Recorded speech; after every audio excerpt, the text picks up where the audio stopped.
ஓசூரில் நடந்த நீதிமன்றம் அருகே வழக்கறிஞர் கண்ணன் வெட்டி படுகொலை செய்யப்பட்ட சம்பவம் நாடு முழுவதும் அதிர்ச்சியை ஏற்படுத்தியுள்ளது.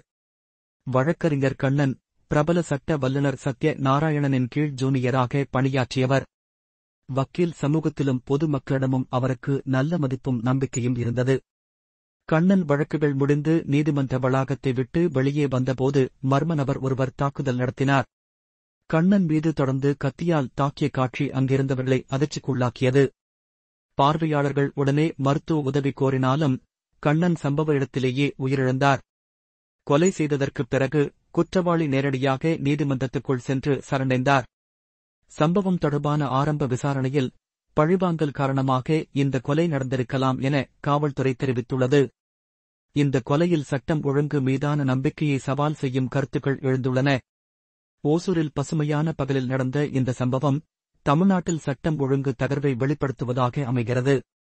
சமூக விரோதிகள், குண்டர்கள், குற்றவாளிகள் திமுக ஆட்சியின் கீழ் சட்டத்தின் மீதான பயத்தை இழந்துவிட்டதாக அரசியல் வட்டங்களில் குற்றச்சாட்டுகள் எழுந்துள்ளன.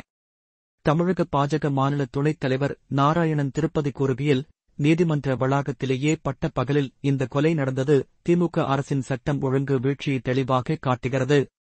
குற்றவாளிகளின் மீதான பயம் முற்றிலும் அழிந்துவிட்டது. சமூக விரோதிகளை அடக்கத் தகுந்த நடவடிக்கைகளை எடுக்க தவறிய ஆட்சிக்கு இவ்வளவு பெரிய குற்றச்சாட்டுகள் எழுந்தாலும் அரசாங்கம் மௌனம் சாதிக்கிறது என தெரிவித்தார். கண்ணன் குடும்பத்தினர் மற்றும் வழக்கறிஞர் சமுதாயம் இந்த கொலைக்கு உடனடி நீதி தேவை என கோரிக்கை விடுத்துள்ளனர். கொலைக்கு காரணமானவர்கள் மீது கடுமையான சட்ட நடவடிக்கை எடுக்க வேண்டும் என்பதே அவர்களின் கோரிக்கை. இந்த கொலை தமிழகத்தில் சட்டம் ஒழுங்கு நிலைப்பாட்டின் மீதான கேள்விகளை எழுப்பியுள்ளது. காவல்துறை விரைந்து நடவடிக்கை எடுத்து குற்றவாளிகளை குற்றவியல் நீதிமன்றத்தில் நிறுத்துவது மட்டுமல்லாது சட்டம் ஒழுங்கு மீதான நம்பிக்கையை புதுப்பிக்க வேண்டும்.